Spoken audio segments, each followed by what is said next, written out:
gamtos mokykla šventė savo 8 metų jubiliejų gimimo dieną. Tai yra originali mokykla, kuri paremta ugdymo laisvę. Ir tai atitinka pačią antropologijos esmę, nes žmogus tai yra protas, valia ir jausmai. Ir va šitų 3 sudedamųjų asmenybės dalių harmonija tai yra pagrindas gamtos mokykloje.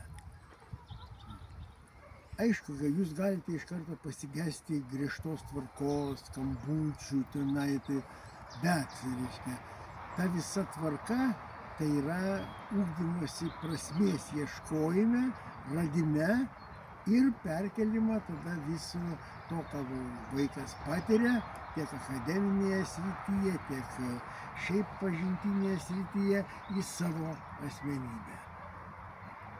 Ir šito, kaip sakyti, rezultatai yra puikus ta prasme, kad yra subrandinama asmenybė. Asmenybė bręsta ir jos pagrindas tos brandos tai yra išpažįstamas vertybės. Nepažįstamos, nepripažįstamos, bet jos yra išpažįstamos šitos vertybės. Ir tai duoda pagrindus, kur toliau žmogus gali siekti akademinių aukštumų, gali siekti profesijos, gali siekti taip pagal savo gyvenimo tikslą. Bet jis jau sugebės šitą tikslą savo išsikelti kartu su savo aplinka. Tai yra su šeima, su tauta, su valstybe. Ir taip, kad gamtos mokykla gal kartais pasigenda ten kokio akademinių pasiekimų, tai tie akademiniai pasiekimai jie labai lengvai pasiekiami, jeigu yra pajėgos jiems siekti.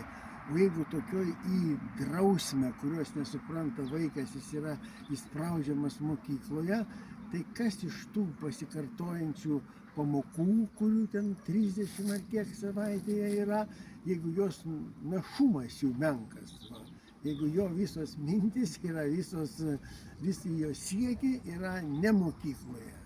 Mokytojas turi savo tikslus, vaikas turi savo tikslus. O šičia gamtos mokykloje tie tikslai yra suderinami. Gal nelengvai ir suderinami, nes vaikai yra vaikai, ir padykę vaikai, ir